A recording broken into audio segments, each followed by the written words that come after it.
Hi, I'm Peter Adamson, and you're listening to the History of Philosophy podcast, brought to you with the support of the Philosophy Department at King's College London and the LMU in Munich. Online at www.historyofphilosophy.net. Today's episode, Men in Black, the German Dominicans. Nowadays, when you meet a man dressed in black, you might guess that you are confronted with an undertaker, a chimney sweep, or a Goth. But in the 14th century, when it was about 700 years too early to meet a modern-day Goth, and about 700 years too late to meet the original version, the men in black were the Dominicans, whose distinctive black cloaks distinguished them from members of other orders, such as the grey-clad Franciscans. Hence the answer to a question I used to ponder when I lived in London: where does the name of Blackfriars Bridge come from? It is named after a Dominican monastery that stood nearby. The Franciscans likewise established Grey Friars in London, which hosted several philosophers who have featured in our history. Occam, Woden, and Chatton were all there at the same time. Among Dominicans, the more important city, philosophically speaking, was Cologne. The order had established itself there in 1248, and from this center, the Dominicans became a dominant force in the intellectual life of Germany. Like a Goth with a weakness for show tunes, the story of the Dominicans in this period combines a cliché with a surprise twist. The cliché is the story of medieval philosophy as you might have thought of it before listening to this podcast series. This version of the story has a single dominant figure, Thomas Aquinas. And he was indeed influential among 14th century Dominicans. The order affirmed Aquinas' special authority in 1313, and 10 years later he was canonized. Enthusiasm for Thomistic teachings is evident in an author like John Picardi, a Dominican who studied at Paris in 1305-7. He defends Aquinas' views on several controversial questions, including the theory of the will, where he upholds Thomistic intellectualism against Henry against voluntarism, and regarding the unity of form and substance. Like Aquinas, Picardi thinks that the forms of the material constituents that make up a substance are only virtually present in that substance. Thus, the earth and water that make up a corpse were not yet actual constituents of the body before death. Picardi unflinchingly accepts the Thomistic conclusion, whereas most contemporary thinkers thought it absurd. And there was considerable pressure on Dominicans like Picardi to follow Aquinas' teachings. Failure to do so could cause controversy, with Durand of Saint-Poisson, in particular, being criticized on this score. The surprise twist is that, pressure notwithstanding, some of the most interesting Dominican thinkers in this period were not particularly, and certainly not exclusively, Thomistic. Our story, in fact, has its real starting point with the first notable member of the order to work at Cologne, Albert the Great. Albert made great use of ideas from late ancient Platonists, like the Pseudo-Dionysius and Proclus, the latter mostly by way of the Arabic-Latin version of Proclus called the Book of Causes. These same authors were important for Aquinas too, but we find a more wholehearted appropriation of Platonism amongst a group of Dominicans who worked in Germany. Because of the connection to Cologne, scholars have sometimes spoken of Rhineland mysticism. I'm going to speak more cautiously of the German Dominicans, without of course suggesting that all the figures who fall under this heading adopted a single body of teachings. Only one of these Dominicans can plausibly be described as famous, and we just covered him in the previous installment, Meister Eckhart. But it's worth having a broader look at the movement to put Eckhart himself in context and to demonstrate the diversity of philosophy in the 14th century. The German Dominicans offer a striking contrast to the logical and empiricist orientation of scholastics like John Buridan. Not for them the abstemious, clean-shaven metaphysics of nominalism. The Dominicans could instead be described as ultra-realists, who hold that created things, including the human soul, have their true being in divinity. When Eckhart put forward that idea, he was drawing on his slightly earlier Dominican colleague, Dietrich of Freiberg. A treatise by Dietrich called On the Intellect and the Intelligible embraces the classically Neoplatonic idea that God's creation of things is an overflowing of divine superabundance. Like Eckhart, he uses the image of boiling water to express this idea of a cause giving forth its effects from within its own nature. For Dietrich, as for the pagan Platonists, the first thing to emerge from God is the intellect. he envisions a whole procession of intellects associated with the heavenly spheres, closely following Avicenna on the mechanism of this emanative process. As Dietrich goes on to explain the relationship between intellect and being, we see him aligning himself with fully fledged Neoplatonism, rather than the platonically tinged Aristotelianism of Aquinas. For Aquinas, God is primarily a cause of existence, and creation is the association of existence with essences, itself an idea taken from Avicenna. Working years before the canonization of his Dominican colleague, Dietrich feels free to reject Aquinas' teaching, denying that there is any cogent distinction between essence and existence. For him, being is not a neutral kind of existence that belongs to a given thing, but rather the essential being of that thing. Thus, for a horse, to be means being a horse, whereas for a human it means being a human. Of course, the distinction between essence and existence was controversial, and Dietrich was not the only one to deny it. More unusual is his attempt to seek a foundation for metaphysics in the intellect itself. He advances the idea of being at the level of conception. For the nominalists, that phrase might evoke an attenuated, merely mental phenomenon that may or may not correspond to the way things really are. As they never tired of pointing out, we mentally grasp things under universal concepts, even though in reality all things are particular. But, as I say, Dietrich is no nominalist. For him, the intellect contains, as he puts it, a likeness of the whole of being as being, and holds in its compass the universe of beings. The intellect does not abstract intelligible being from sensory experiences, but establishes and constitutes the essences through its own activity. To underscore the way that this activity is internally active, and not passively caused by an experience of things, Dietrich offers a creative etymology of the word intelligere, meaning to understand. It comes from legere, to read, and intus, internal. All this applies in the first instance to the cosmic intellects that emerge from God, but it also goes for our own human intellects. Again, in stark contrast to Aquinas, Dietrich does not see the human mind as a mere power or faculty of the soul. It is rather the cause and very essence of soul, even though it is nothing at all until it becomes identical with its intelligible objects. For this heady account of the intellect and its role in both the cosmos and our lives, Dietrich depends on a wide range of authors, among them Proclus. Thanks to William of Moerbecke's translation of Proclus's Elements of Theology, it was known that the Book of Causes was in fact derived from this treatise by a late ancient pagan. This seems not to have bothered Dietrich much. Still less did it trouble the next Dominican we need to discuss, Berthold of Moosburg. The successor of Eckhart as Dominican lector at Cologne, Berthold wrote a massive and highly learned commentary on Proclus's Elements. It represents something of a high water mark for the medieval reception of Proclus, reminiscent of an earlier wave of enthusiasm for his writings that crested in the Byzantine Empire in the 11th century. We'll be looking at that in a podcast sometime next year. Berthold is careful to say that Proclus's approach to theology is that of a philosopher working with the resources of natural reasoning, rather than that of a theologian who benefits from revelation. But having given this caveat, he goes on to praise Proclus as the greatest of the followers of Plato. Proclus alone unveils the true Platonic teachings so often covered in the cloak of figurative language. Berthold's project can be seen, on the one hand, as a revival of the sort of effusive Platonism that has rarely been seen since the days of Eriugena back in the 9th century. A looser comparison might be drawn to the members of the school of Chartres in the 12th century, looser because they were inspired more by Plato's Timaeus than by pagan Neoplatonism. Yet, Berthold also responds to current events.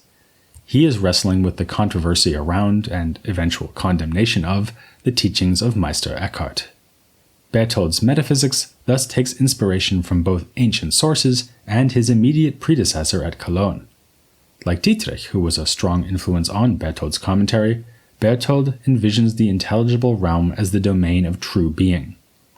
This evokes Eriugena's claim that all things are first of all made by God in the so-called divine primordial causes, a version of Platonic forms that equates the forms with ideas in God's mind. Yet it is also reminiscent of Eckhart's notion that things have their true being in God, so that the just person is in a sense identical with the justice of God, and the soul's ground is the same as the divine ground. Berthold also seems to see a connection between the negative theology of Proclus and Pseudo-Dionysius on the one hand, and on the other hand, the mystical teachings of his fellow Dominican Eckhart. Repeating a classic ploy of Dionysius and Eriugena, and anticipating a classic ploy of DC Comics, Berthold makes use of the prefix super.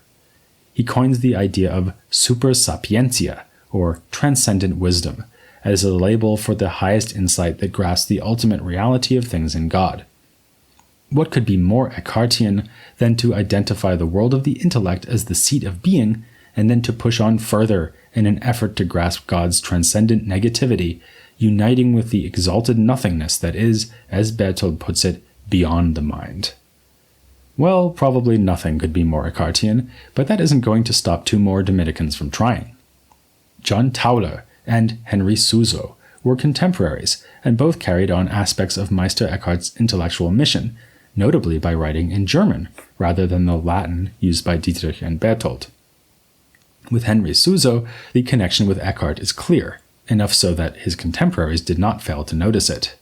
Suso defied authority by defending Eckhart from his accusers, even though those accusers included the Pope. Probably as a result, Suso was demoted from his position as Dominican lector. In an autobiographical work, he speaks of having been unjustly accused of heretical obscenities. We can see why by turning to his most famous treatise, The Small Book of Truth, which explicitly mentions several of Eckhart's condemned theses in order to explain and justify them. The Eckhartian themes, and even language, begin at the very outset, as Suso explains that the soul can achieve blessedness and truth only through inner Gelassenheit. This distinctive word, borrowed from Eckhart, means, as Suso explains later, that one must stop paying attention to one's own self, ceasing to have any will distinct from God's. Though Suso's book is indeed small, it manages to become something like a greatest hits album of medieval mysticism. One chapter begins by relating a vision and then offering explanatory commentary, a structure reminiscent of the writings of Hildegard of Bingen. Like Marguerite Porete, Suso also composes his work in the form of a dialogue between himself, cast as a questioning beginner in wisdom, and an allegorical figure, in this case eternal truth. Later on, another character appears, the Nameless Wild One. He seems to be a stand-in for those who would take a heretical message from Eckhart's writings, as if Eckhart's own warnings that he may be easily misunderstood have been given concrete form. By introducing this character, Suso is able to distinguish a true from a false or disorderly interpretation of Gelassenheit. As we know, the contemporary reception of Eckhart's ideas was contentious and complex. In Suso's literary version, the debate is resolved more quickly. The Wild One's complaints are easily answered and thus silenced. Speaking of silence, the negative theology we have seen in other German Dominicans is found here in Suso as well, as is a balance between such negativity and a more positive understanding according to which God is pure mind. Suso explicitly cites Dionysius for the idea that God is non-being and eternal nothing. He adds, though, that we must describe God somehow, and for this purpose should call him living being rationality. Suso is also careful to work in material from figures like Bernard of Clairvaux, the better to show that Eckhart's apparently daring doctrines are in fact fully in agreement with the authorities of the Church. His Small Book of Truth has a unique place in the generation after Eckhart because of its all but explicit defense of Eckhart's legacy. Still, Suso was not the only Dominican thinking along these lines, as we can see from the career of John Tauler. We have a number of his sermons, which, like Eckhart's, were written in German and respond to a daily reading from the Bible. Despite the pastoral nature of these works, Tauler locates himself in the intellectual tradition we've just been discussing. In one sermon, he quotes Albert the Great, Dietrich of Freiberg, and Eckhart, and for good measure cites Proclus, whom he would have known through the work of Berthold. Like Berthold, Tauler is especially inspired by the idea that our grasp of God is mystical, in the sense that it transcends intellect or rationality and involves an inexpressible union with divine nothingness. On the basis of the manuscript tradition of Eckhart's own vernacular works, It has been argued that the Church managed to prevent his ideas from being disseminated amongst a lay audience. But Suso and Tauler would have spread his ideas among just such an audience, in part through the spiritual guidance they offered to women. Both men ministered to female convents attached to the Dominican order. Tauler corresponded with fellow German mystic Margaret Ebner and was connected to Henry of Nördlingen, who was responsible for the translation of Mechthild of Magdeburg into Middle High German that I mentioned when discussing her.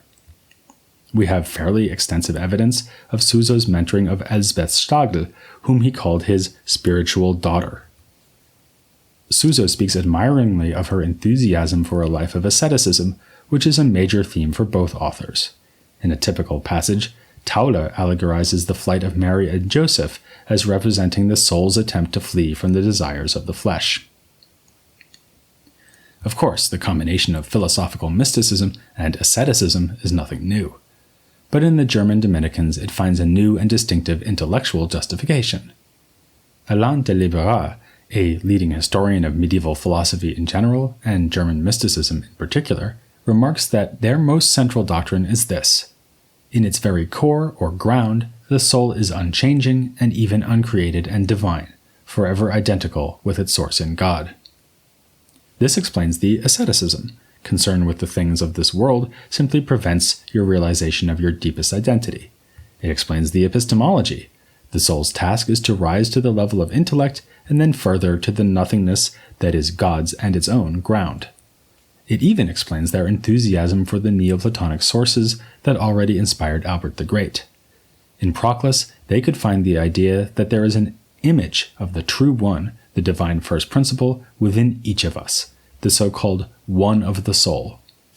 That idea is taken up in one way or another by all of our Dominicans, in Tauler's case as an improvement on Thomas Aquinas' more Aristotelian attempt to locate the image of God in each human by pointing to a trinity of powers within the soul.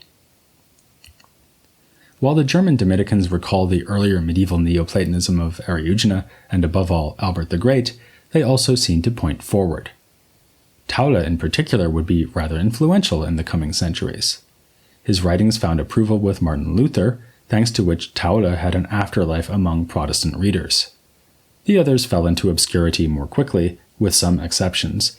The major Renaissance thinker Nicholas of Cusa had cautious admiration for Berthold of Moosburg. In a more general sense, though, these Dominicans undermine an assumption we might otherwise have had about late medieval philosophy in the way it contrasts to Renaissance philosophy. The prominence of scholastics like Scotus, Occam, and Buridan makes it easy to think that pagan Platonism had faded utterly as an intellectual force until it was rediscovered by Renaissance figures such as Nicholas of Cusa or Marsilio Ficino. In fact, Neoplatonism was like God's creative power according to Dietrich and Eckhart, a powerful force constantly boiling under the surface, ever ready to express itself. Soon, we'll be moving on to look at another vernacular tradition of the 14th century. Several hundred episodes into the series, we'll finally have a chance to look at writings that were originally composed in English. That will take us firmly outside of the scholastic world we've been inhabiting for many episodes now, albeit with one foot in the vernacular world, in the case of figures like Eckhart, Suso, and Tauler. Before we take that step, though, I want to take a look at a couple of issues that recur in many scholastic writings. First, we'll be considering a topic that was of special interest to Dietrich of Freiberg. I don't want to ruin the suspense by divulging the theme of the episode, but I'll give you a hint. While you're listening to it, you may well have a seraphic smile on your face. That's next time here on the History of Philosophy, without any gaps.